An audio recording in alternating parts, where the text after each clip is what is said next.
We're going to continue about church history, and where we left off last time, it was the First Crusade. So we talked about how the western side of the Roman Empire helped the Byzantines, which was on the eastern side, against the Turks, and then they went a little further than was asked of them. So Emperor of the Byzantine asked them to only help them to back off the Turks, but they went even further and defeated or went into Jerusalem and took over that land. So that was a mistake on their part, and that caused a bunch of more crusades that followed afterwards.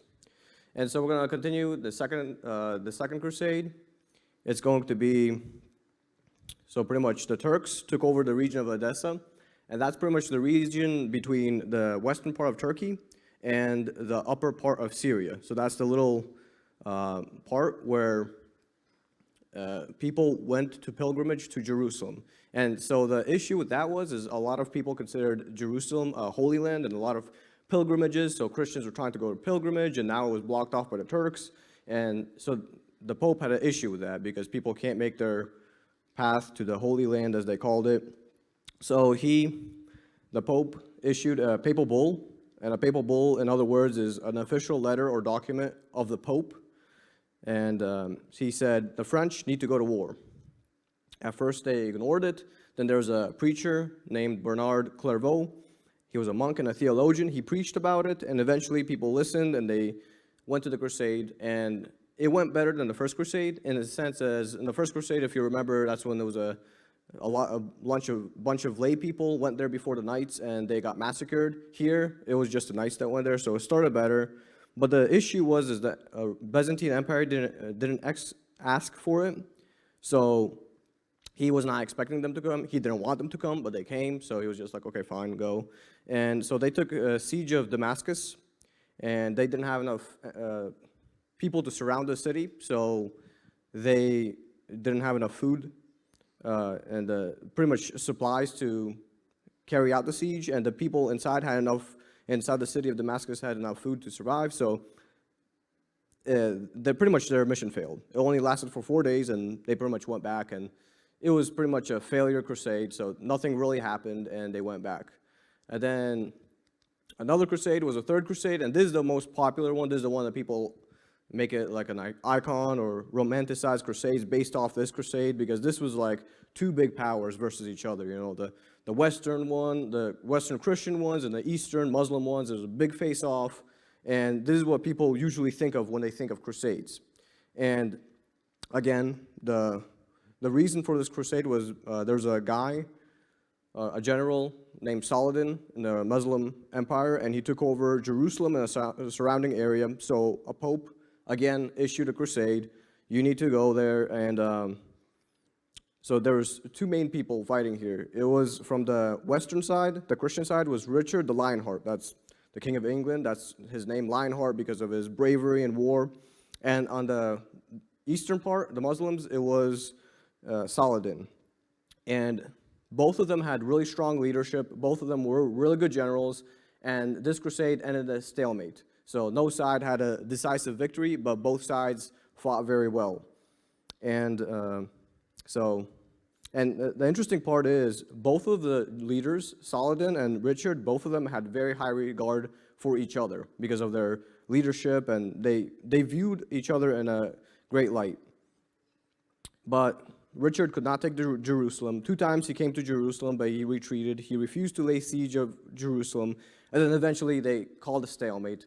Saladin was pretty much agrees that he will not stop the Christians to go to the pilgrimage. So when he was in power, Christians were allowed to pilgrim to Jerusalem and, sightsee, whatever they want to do there, and it will be under his protection. So that's how it ended. And then the last crusade that we're going to talk about before we move on is the Fourth Crusade. Now, this is the one that was a major failure crusade, and this one has the biggest impact between the relations between the Byzantines and the western part of Rome, or pretty much Roman Empire, which is where the Pope was.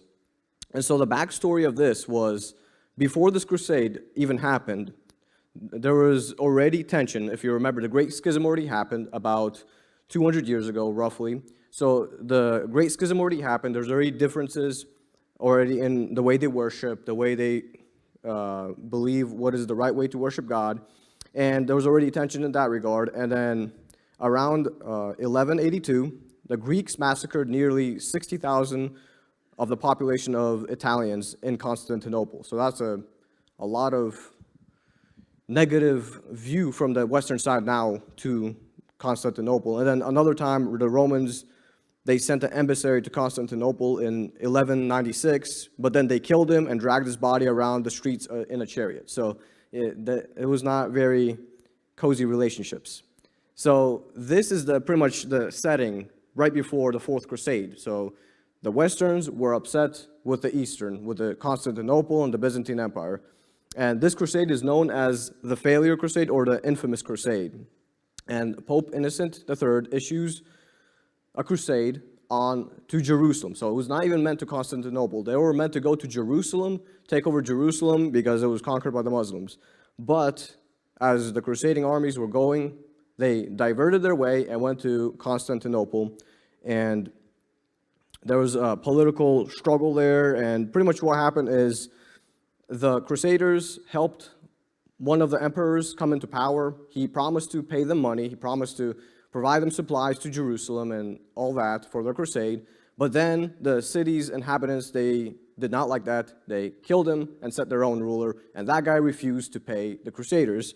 And so what the Crusaders did, they attacked the city, laid siege to it, and conquered it, and set up their own emperor. And this is a very big sting to the Constantinople, that they got sacked by the Crusaders, because before this time, no one has taken over Constantinople. It was this mighty fortress that nobody was able to penetrate, and then the Crusaders come and lay siege and were able to break in, and Constantinople fell.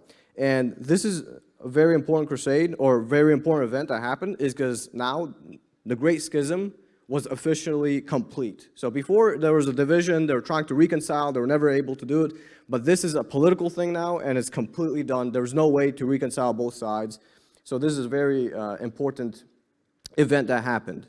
And something that we must remember, Crusades have no biblical justification for what they did. They used, the preachers and the Pope, they use biblical scriptures to try to justify the crusade, but if we read scripture the way it's written, without our input in it, the way we read it, there's no justification for these crusades and for what they did. So a lot of people, even Christians, look down at these crusades, and rightfully so, because it's unbiblical for what was happening there.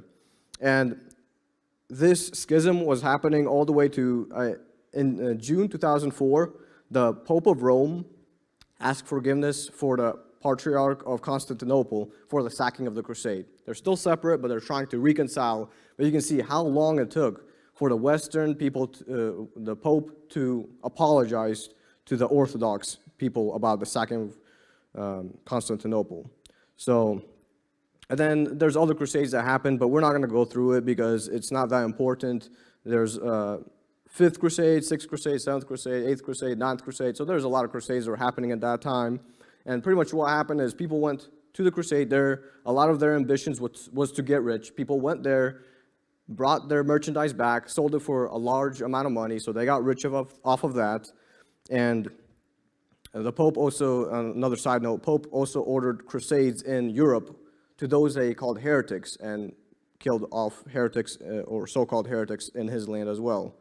And I want to end on the impact of the crusades.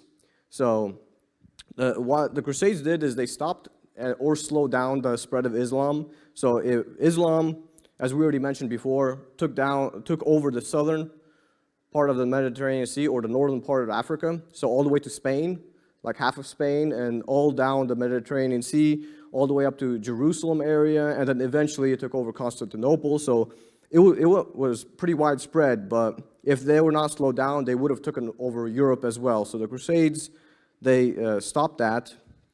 And then also they ended feudalism. If you remember, we talked about feudalism. That's when knights arose and protected the lands. But when the Crusades happened, the knights went away. And now the peasants and the serfs were like, well, they were meant to protect us, and now we're defenseless. Now our protectors went away. Why do we have to serve them? So pretty much the feudal system where the knight owns the people in the land and he protects them, it broke apart because of the Crusades, because the knights went away and the whole purpose of feudal system was not working now. And also they discovered gunpowder in the Middle East, and the knights and castles were no match for gunpowder, so that also crumbled as well.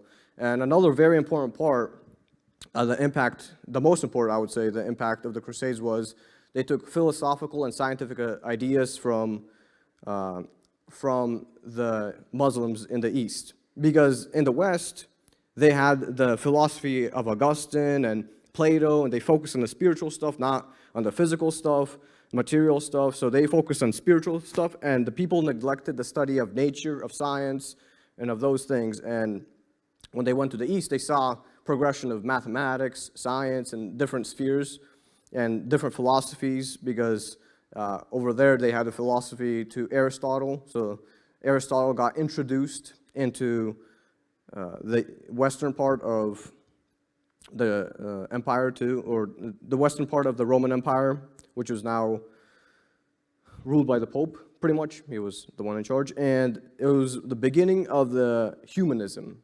It was the beginning of humanism, which was focused on